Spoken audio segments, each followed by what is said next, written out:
So this is the first edition, part A. Whatever it says is a part A of the Kudila television channel being broadcast on the internet, broadcast live, of course, at 02:05 hours GMT on Thursday, the 6th of May, 2021.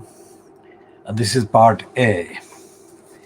And what we are doing with this timing is to contribute as much as is practical to the awareness on the part of those who might be watching this or hearing about this on this day, today, Thursday, the 6th of May, 2021, in London. Because in the London Borough of Tower Hamlets and in the London Borough of Newham, next door, there are going to be options available to the validly registered voters to take part in a referendum, in a miniature referendum in each of these two boroughs, to vote for an end to the executive mayor post that has been in place in both boroughs, Tower Hamlets and Newham. Now, those two boroughs have also, in the context of the demography and the history and the various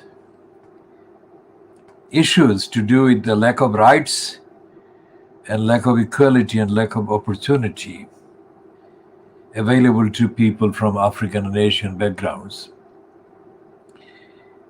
Newham has got more diverse background people in significant numbers than Tower Hamlets. Tower Hamlets has got indigenous white people and then a residual demography composed of Jewish people, and there is a significant presence proportionately in the demography, in the population in Tower Hamlets, of people from Bangladesh. Well, it's mainly, in the case of Tower Hamlets, the main demographic originating source is Silot. I spell Silot in the English kind of script. S for sugar, or S for Silot, EELOT, or EELLOTT. I mean, this is dependent on the phonography or the phonetics of the particular person having to pronounce it. The Silot is the Siloti language pronunciation, Silot. Originally, it could have been any of a number of kind of forms or sounds. And one of the most common origins that is stated as being the original phonetics or sound was Sil is a stone and hot is move. So Silhot was the conjunction of two words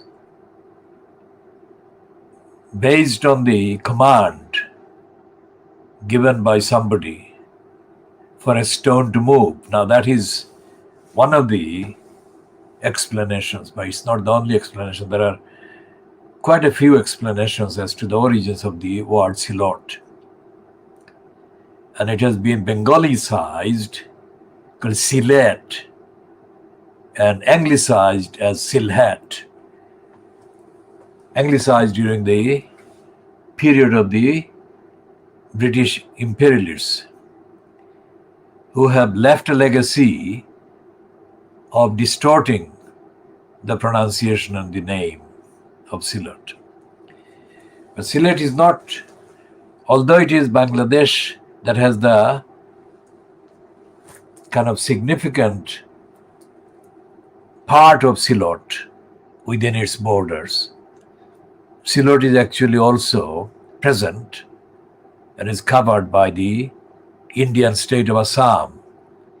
And it actually goes into Tripura, or to the east of Bangladesh, and other parts of Indian states that are collectively known as the Seven Sisters.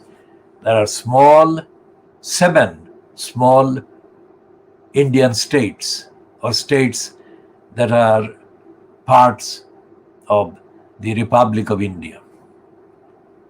And these seven states, or the Seven Sisters, are among the targets of the fascist, fanatically anti-Muslim, Brahminist coalition called the Bharatiya Janata Party, fronted by the spreader of the virus, Narendra Modi. We shall be updating on all of those in due course. Back to the Sylheti origin of the people, the Bangladeshi people in Tower Hamlets. It's a significant factor because the presence of the Sylhetis in Tower Hamlets is nothing to do with the state of Bangladesh as it is now, because the presence in Tower Hamlets of people of Sylheti origin began more than 100 years ago. And in the decades during the last century, people arrived in Tower Hamlets, what is now Tower Hamlets, and settled there. And some of them included relations, my relations and relatives. But the reason why they came there was nothing to do with even the state of Pakistan or East Pakistan as it was before Bangladesh. It was to do with the British imperialist presence in the subcontinent that included, of course, Sylhet. And the people from Sylhet, significant numbers of people from Sylhet, for some reasons that cannot be explained in exact terms, but became seamen, or mainly seamen. There was no woman there. So they served on ships that traveled from Asia to Europe and the rest of the world. So many of the seamen significantly came from Sylhet. And Sylhet itself doesn't have any front directly into the sea, into the Bay of Bengal, which is the nearest ocean. Sylhet has got rivers that pass through Sylhet, originate in India, not in Assam, but further up. And one has to remember that this whole region is part of the Himalayas, served by the Himalayas, various tributaries and various water sources originate from the Himalayas range. Himalayas is not just one Everest mountain, which is most known, but there are other. And just to recap on the kind of naming and the origin of the word Himalaya, Him is ice, and it is a Sanskrit word. Him is ice, and Aloy is home, abode. So Him, alloy is Himalaya, the abode of ice, in my translation. And I have translated some of the Sanskrit-based linguistic kind of phrases and words. That translations are unique. My translations are unique. And in my view, they are the most accurate. There are other people who have translated, but they don't reflect or resemble the original. They don't come anywhere close. And so the people of Silot that are in Tower Hamlets currently essentially include a significant number of the descendants of people who came at the beginning of last century and throughout the decades before the British had to withdraw from the subcontinent in August 1947. And this is very important because all the social and societal formations were prompted by the need, even 100 years ago, for the then newly arrived people from Silot to defend themselves against prejudice and to protect themselves from danger. Remember, these people are all men. So at that time, because they were all men, there happened a lot of discrete but inevitable kind of mixed sex, mixed race sexual relationships. Many of those were outside of marriage. And as a result, a lot of children of mixed race parents were not able directly to identify themselves for various stigma and prejudice that existed in both parts of the demography, if you like, both sides of the demographies. And there was a very close kind of sense of solidarity, not necessarily because of the higher ethical standards of the people who arrived in the last century, beginning of the last century, during the first part of the century, but because there was no option, there was no alternative but to be very close and very solid in supporting one another. So the range of activities that were undertaken in order to support one another included what later became the welfare kind of provision by the state. People were comparatively, compared to now, very generous to one another in order to help the other, if you like, survive the various needs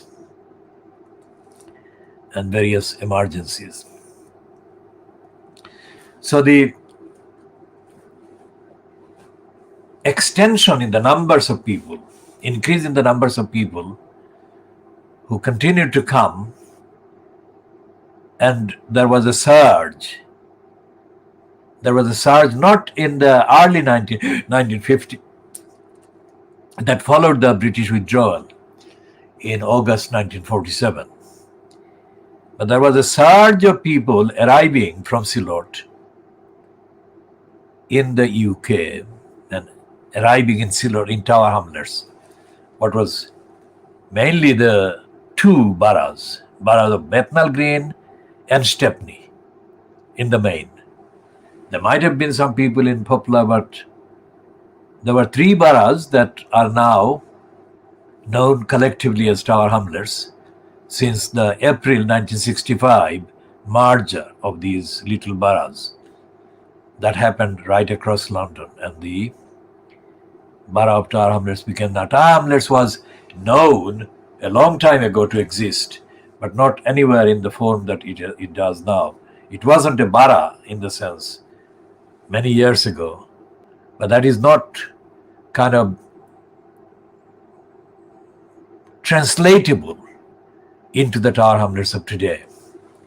So the people in Tower Hamlets or in Stepney and in Bethnal Green, mainly from the Silot, the people who came as migrants, if you like, or they arrived, many of them arrived by leaving their seas, the ships, because they found the ships not really worth living on, and it didn't provide them with the income, etc., etc.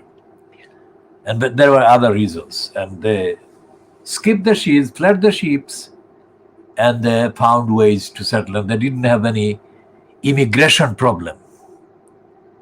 In the British times, they didn't have any immigration control. There was no immigration control. So they did find the other significant number of people, again connected with the ocean and seas and ships, were people from Somalia, part of Sudan, but mainly Somalian people. A lot of Somalian people coexisted, not necessarily next to one another, with one another, but with the Silotes, but they coexisted as another group of non-European arrivals in the East End of London. Now, the comparison is only demographic, not social, or even though the Somalian people and the Sudanese, to some extent, were Muslim, there was no remarkable kind of cooperation as Muslims in societal terms, in social terms.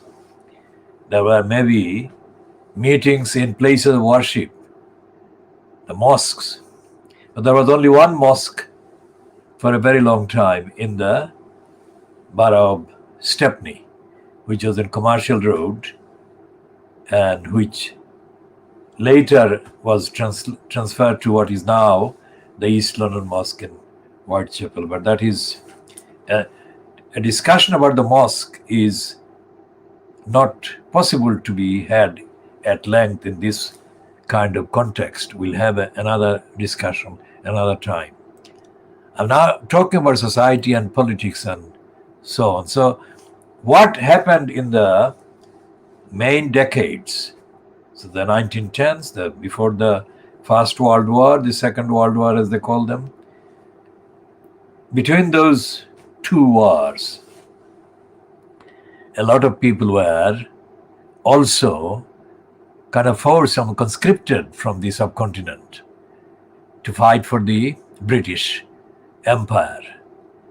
And a number of people from there, the wars, had connections with their rivals.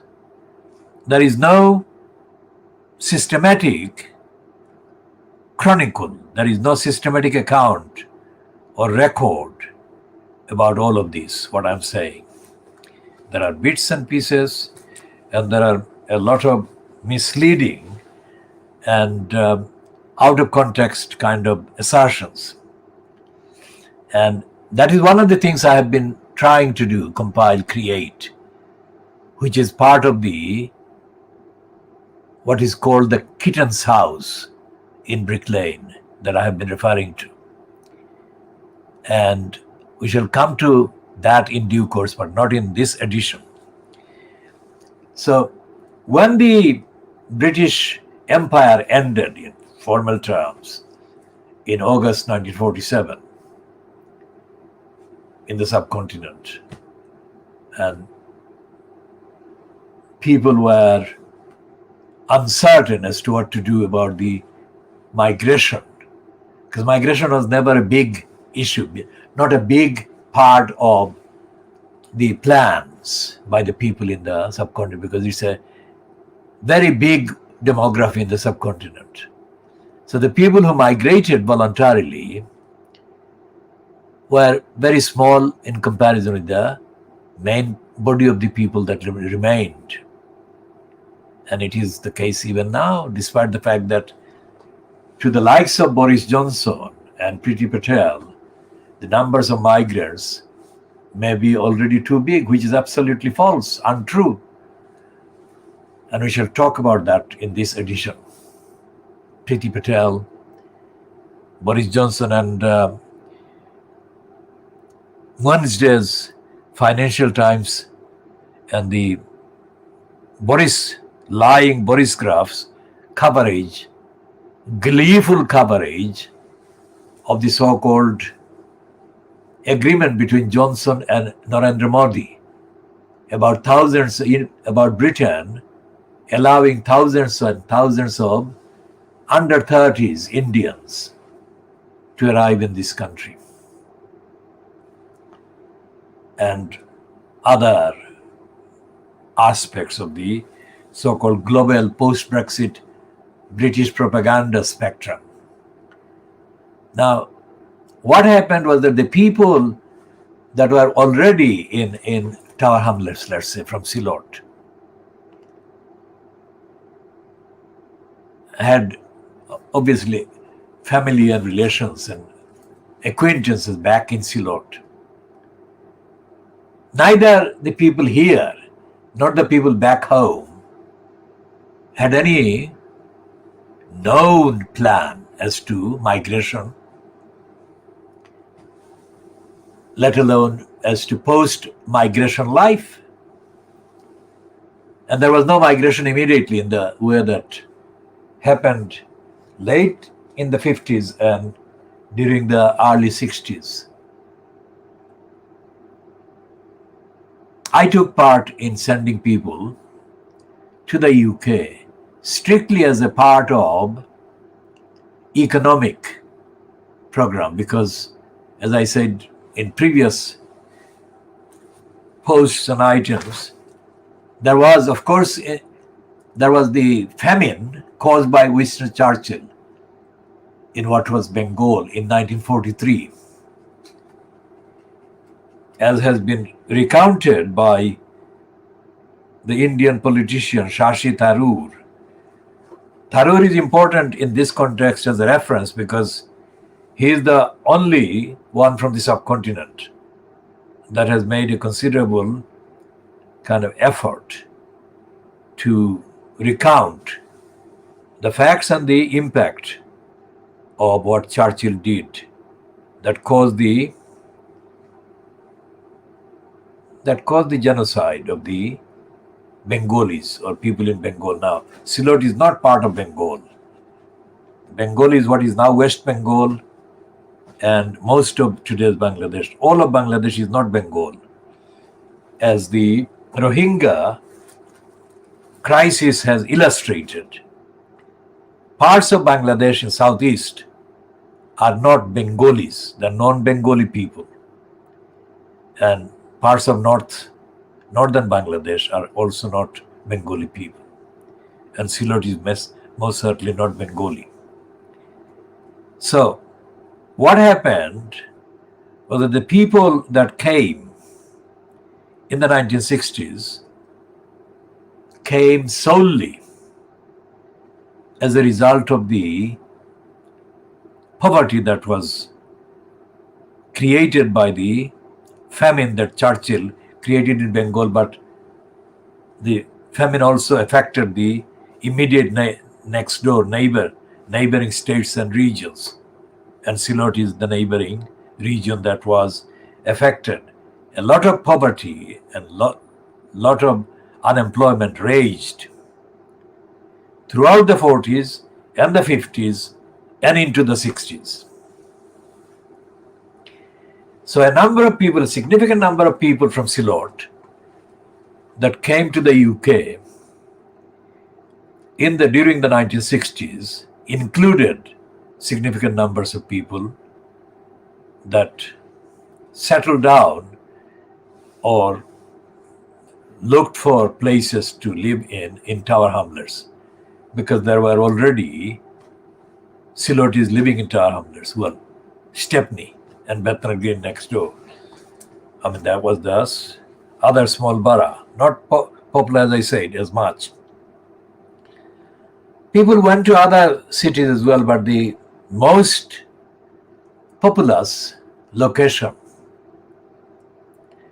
for people of Siloti background was what is now Tower Hamlets, and of course near and in the Brick Lane area.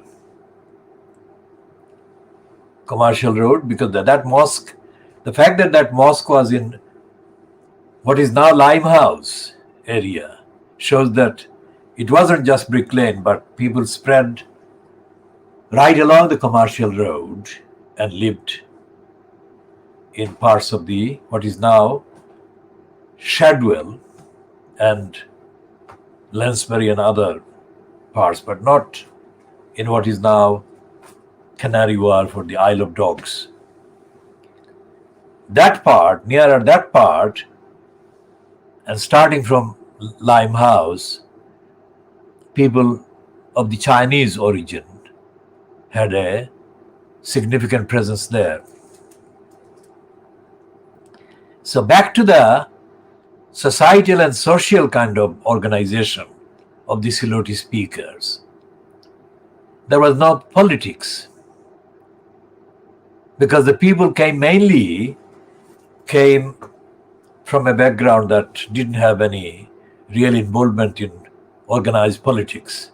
They came mainly as manual workers and unskilled people. And so therefore they didn't have any significant role in organized politics, as these are known. And one illustration is a man called, he was referred to when I first encountered him and I arrived in Tower Hamlets.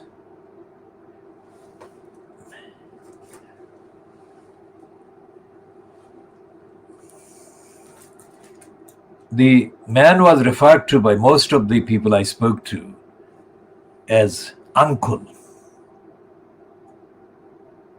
Now, the reason why he was referred to as uncle was because of his age compared to the ones that I was speaking to. And his main role, this is the crucial bit, his main role was as an agent of white politicians and parliamentarians who needed votes in the area. Stepney, Bethnal Green. And it didn't matter whether he was formally educated or not.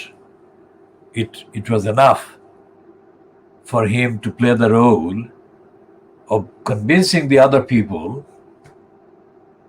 from the country. He wasn't from Silot, he was from another part, but he was also found to be living among the community. However he arrived is not explained, but he was there. And he managed to get himself involved as a kind of connection between the people at election times and the people who needed votes, and all of them were white people. And the man was not able to speak in English, even though he had existed for a very long time. But it didn't matter.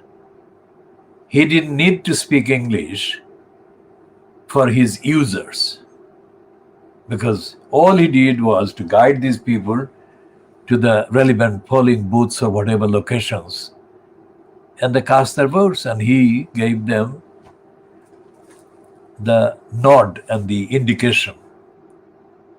So up to the period of the late 1950s, there was no political organization that we know of today.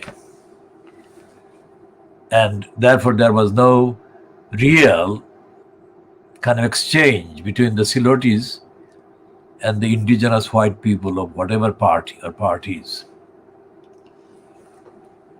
This only began, it began to undergo a process of change in the late 1950s when a Siloti man with background in politics in the pre-1947 subcontinent,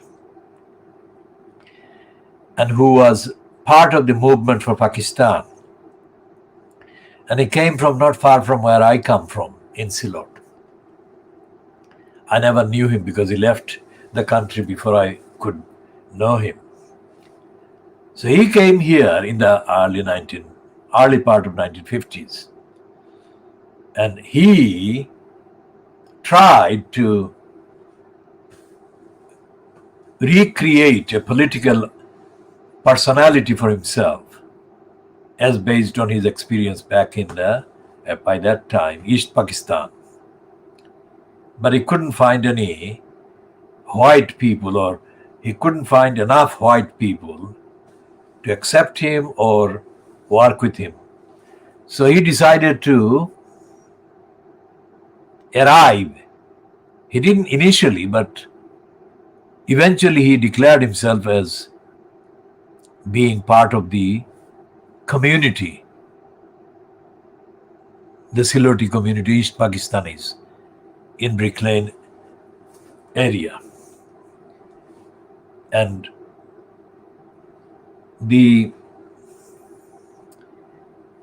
fact that there was still, 1950s, there was still, Pakistan was West Pakistan, what is now Pakistan, and East Pakistan, what is now Bangladesh. So there was no difference between West Pakistan and the East Pakistanis when it came to trying to make some kind of political presence felt or expressed or accepted. So they set up, this man and others from West Pakistan, and together set up the Pakistan Welfare Association. And the Pakistan Welfare Association was decided to be based at 39, or at an address in Fournier Street, which is directly off Brick Lane on the one hand, and the other side is the commercial street, not commercial road. And the man who gave his kind of proprietorial certificate, because in order to register a freehold property purchase, you needed to produce certificates, authenticated certificate of ownership of another property. So the man who actually did own a property other than Fournier Street was a man called Abdul Qadir. And he told me, he volunteered this information to me not long before he died in the last 5 years, that it was his property registration that was used as evidence, as proof for the purchase of the property for the Pakistan Welfare Association off Brick Lane in 39 Fournier Street, at 39 Fournier Street. And Fournier Street is the place where these two gay men also live. The artists, overrated artists who are notoriously exploited and who agreed to be exploited in the ritual propaganda by the mainstream media against Muslims in this country. Gilbert and George, two very racist gay men. They live in Fournier Street, have lived in Fournier Street for a very long time. Not for as long as the Welfare Association has been there. So the Welfare Association obviously transformed itself into Bangladesh Welfare Association with the appearance and emergence of Bangladesh in 1971. So from the 1950s to the time that it became a Bangladesh Welfare Association, the association did exist, but there was no mentionable political activities, social activities, societal activities that can be mentioned in a way that has traction. And up to the 1970s, it didn't have a constitution worth mentioning. It did have a document, but it didn't constitute a constitution, which I had to write in the 70s. And my constitution exists somewhere. Because every now and then, somebody who has read that constitution has commented positively about the thoroughness and the uniqueness of the constitution that I wrote. Well, I'm a constitutional law activist, have been for a very long time. And it is my field, I can say quite safely. And so my constitution could not be translated by the organization because the name of the organization and the property at 39 Fournier Street was under occupation by a number of people who belonged more or less to the same family. And they would not give in. They would not let the community have access to the address or the organization. And so therefore, I had to do additional campaign during the 70s, while at the same time I was writing the constitution. And that constitution that I wrote demanded the existence of an operating active organization. Because my constitution is more democratic than any constitution that you can find of a similar organization, either here or anywhere else. But that is again subject to availability of time later to expand on it. So we had to campaign and we had to hold an election, because remember, from the 1950s, when it was called Pakistan Welfare Association, up to the year when I actually managed to hold the election in 1981, there was no real election. There were fake elections staged by the very small number of people who control the property and the name of the organization in order to keep themselves in quote power. And in order to do that, they even hired a racist thug with a dog to occupy the address and intimidate and frighten and harass any ordinary Bangladeshi that wanted to have access to the building.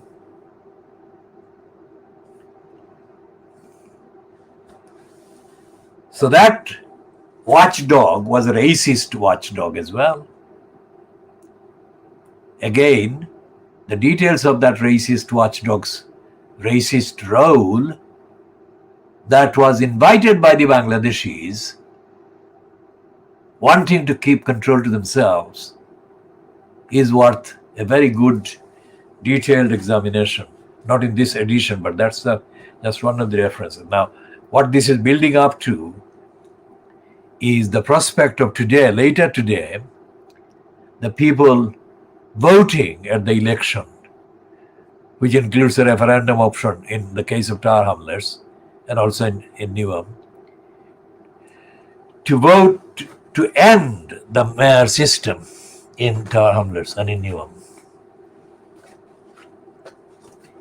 Now, I have been campaigning against a mayor system for 11 calendar years, for the simple reason that the mayor system is inherently undemocratic, anti-democratic, and it would not serve the community, whatever the community.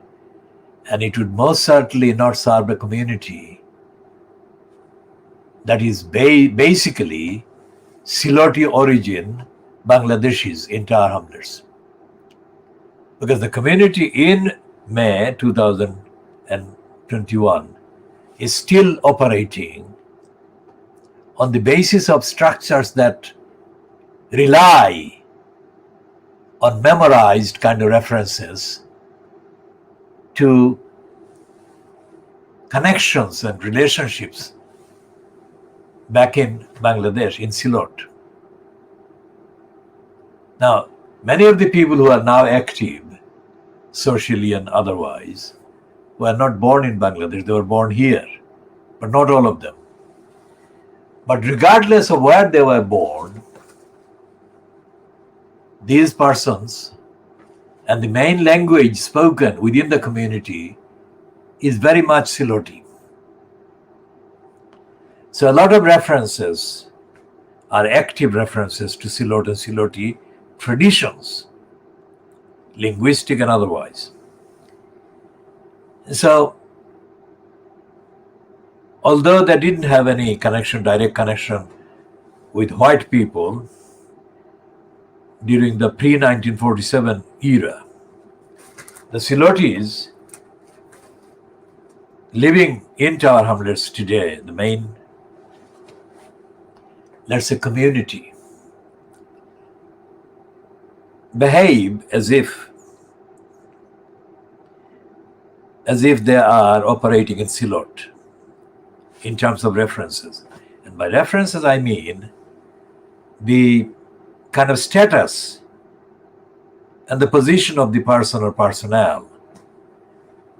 These are determined by referring to concepts back in Silot, not the reality, because the whole thing is happening here with people living here, being citizens of the UK, not mainly citizens of Silot or Bangladesh.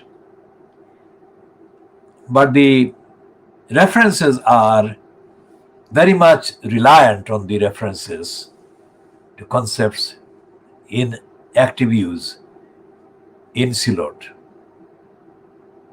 And that is the case despite the fact that most of the operations when it comes to elections later today or the referendum are based on British political kind of concepts and systems and procedures. When it comes to influencing one another or others, a lot of implicit reference or reliance is placed on those concepts, as I have said. And the fact that the white members of the Labour Party or the white members of the Conservative Party or the nearly non-existent Lib Dems, they have colleagues from the Bangladeshi community, Siloti people. These white ones behave with a two-faced kind of frontage or approach. First of all, they don't know the community in Bangladesh or Silot. Whatever they do know is bound to be artificial and second or third hand or fourth hand. But they don't examine the position of morality and ethics in those references. And they treat the majority of the people in the Siloti community essentially as sources of votes. That is exactly what went on nearly 70 years ago, and it is happening now.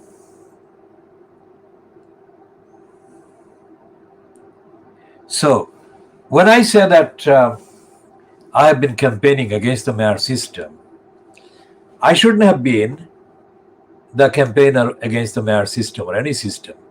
There should have been other people, but there haven't been. And this campaign that has apparently taken place in the last few weeks, apparently asking people to vote for a no to mayor post option, is directly connected with my work over the last 11 calendar years. I have been the consistent, active campaigner against the mayor system. And I've had communications with people whose opinion about the effectiveness and the relevance and the importance of my work has been directly influenced by those connections.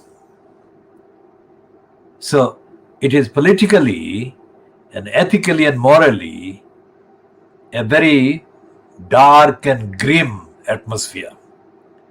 Enlightenment doesn't lead the campaigns.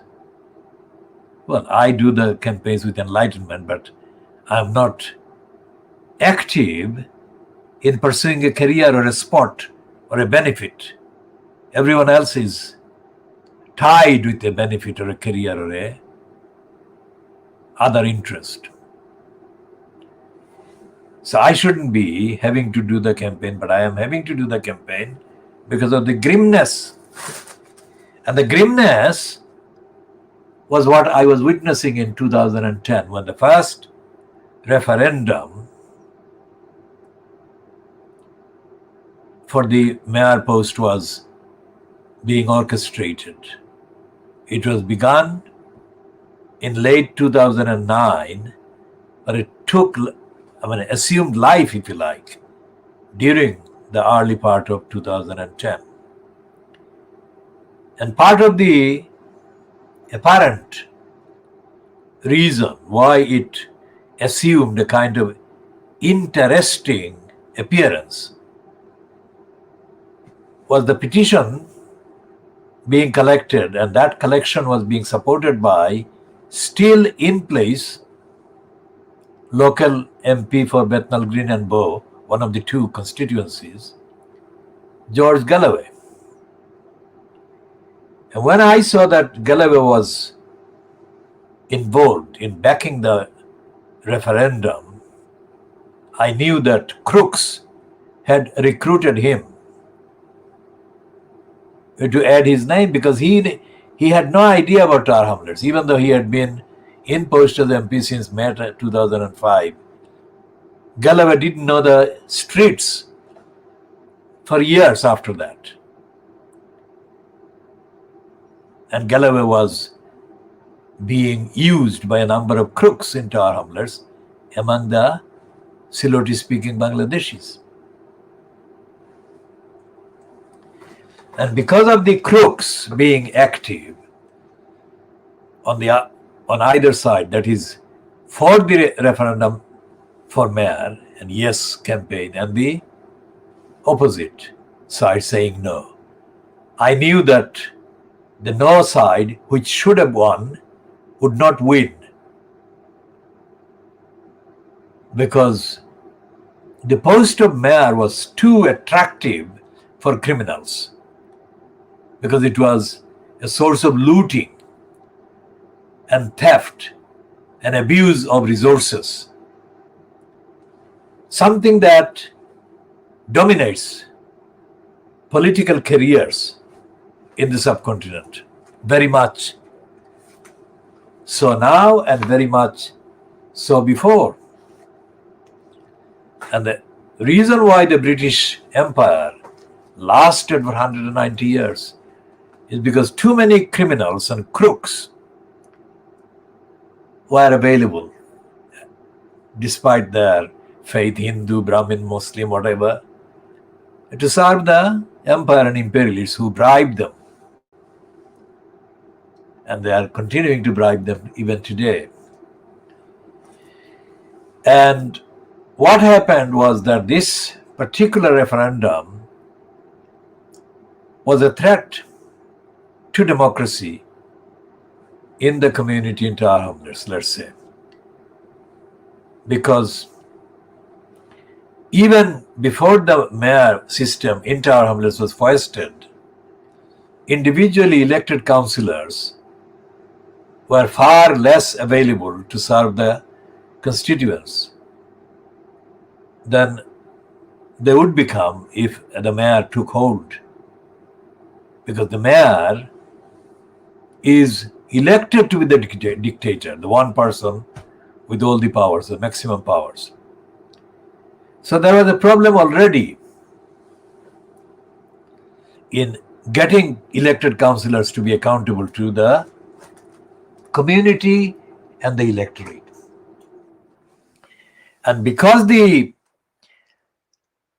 foundation of their electoral basis, electoral kind of strength, if you like, electoral guarantee is within the Bangladeshi voters, the critical role being played in whether to have an elected mayor post or not was going to be done by the Bangladeshi parts of the electorate. Because there was no communication about democracy, about ethics, about morality between the Bangladeshis and the non-Bangladeshi whites. Notice what I'm saying. These are members of the Labour Party, but there is no dialogue, there is no real solidarity.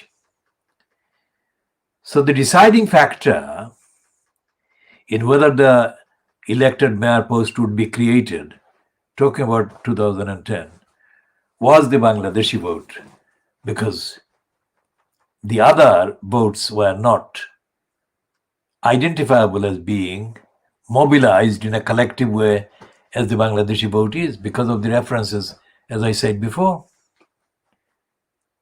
So tomorrow, that is today, later today, there is going to be an option for people to vote against the mayor system, but I'm not hugely optimistic that they would vote to scrap the system. Not because they don't understand the value of democracy, but because personnel, connections and opportunities and bribery here and there plays a greater and more powerful, influential role. And if they do succumb to this, like they did in 2010, the community would be committing political and social suicide in the context of Tower Hamlets and in this country, because the Bangladeshis in Tower Hamlets also are the main identifiable symbol of Bangladeshis outside the UK, whether they are in the American cities, North America, or in the Middle East, or elsewhere in the world. There is no other community, Bangladeshi origin community, anywhere in the world, which is like the Bangladeshis in Brick Lane, in Tower Hamlets. And the political definition, the political articulation I have done in the last 5 decades here, and I've done it before I came here as well. Because of my connection with people here, that I had to advise and advocate for against Tower Hamlets even before I physically appeared here. Now, if the people actually have seen sense and will vote in large numbers or significant numbers to stop and end the corrupt mayor post, then it would be a relief to begin with. If they don't, it would be disaster, it would be a suicide, as I said. And it would be a suicide that will not be possible to be reversed. Not in another 10 years. It may be completely out of the control of the electors, because if the conservatives or the right-wing agenda in central government or in parliament continues at the rate that it is, then there will be probably abolition of the option for people to have a say at all in what form the council is. Think about that. And the facility of recording this is that you can rewind, so I don't have to repeat everything. Now, one of the things that happens in a council,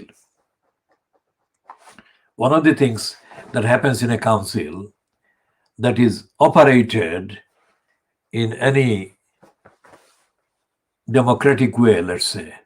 Democracy is, of course, from 1 to 100. So democracy can be 30% of what it should be, 40% of what it should be, or 10% of what it should be, or 50%, depending on the actual quality and the understanding and the commitment and the abilities and the skills on the part of the elected councillors. And the elected councillors, more often than not, behave as elected people anywhere do. One of the mysteries of democracy, which Winston Churchill couldn't actually explain, one of the mysteries and secrets of democracy, as we more or less know it, is that democracy is not delivered on the day of the election, at the moment of the election, whatever side or kind of representational flag is the victor or the holders of the power. Democracy is best defined, and this is my definition at any level, as being that process which contains the event of election. That's it. Democracy is not done by the fact of the election.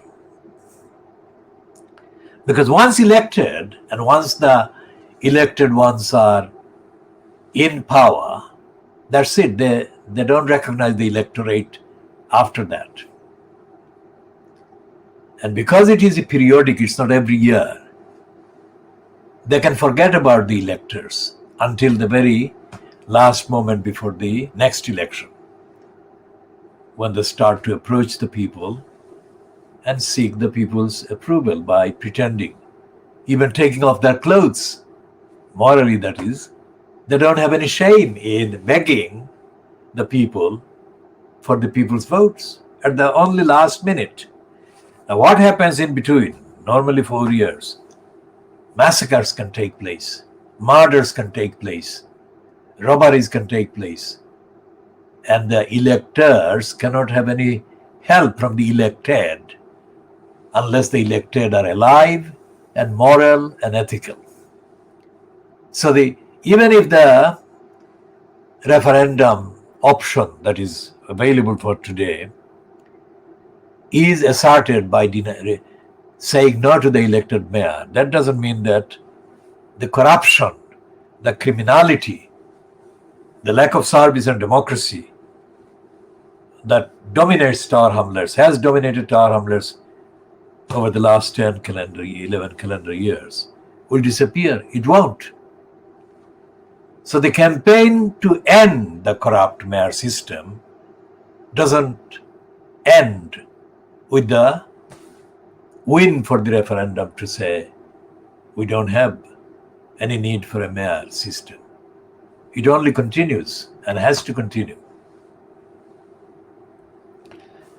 And I'm the full-time, dedicated campaigner on all issues.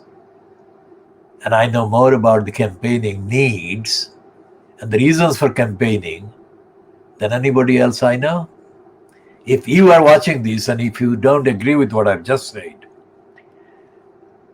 start following the Kudilar Twitter account and become a follower.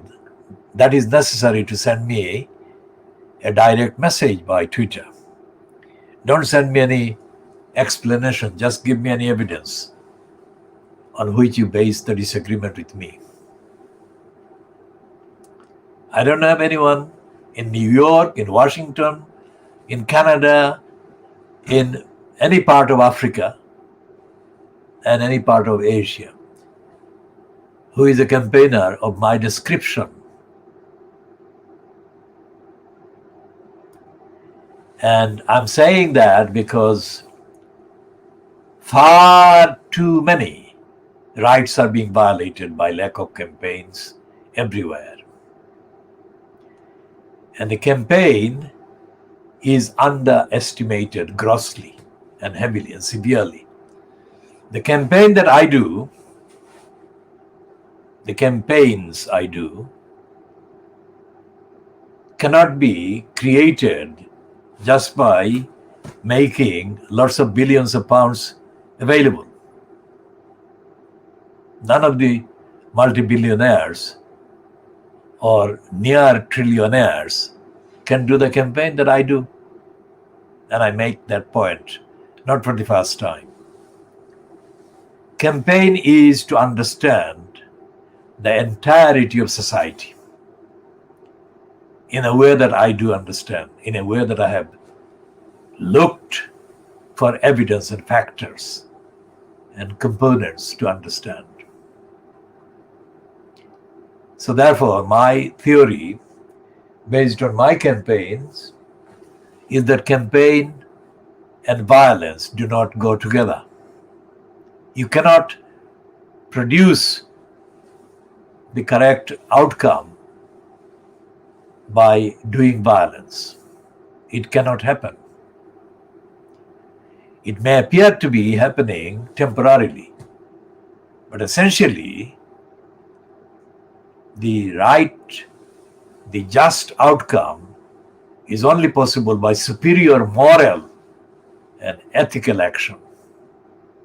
It's not slogans only. Slogans do have a place, but not definitive, conclusive place. The argument has to be superior to all the claims made by the targets of the campaign, let's say.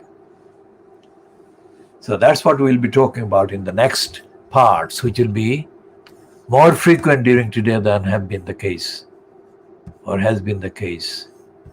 And that is because of the reasons I have explained what is going on today.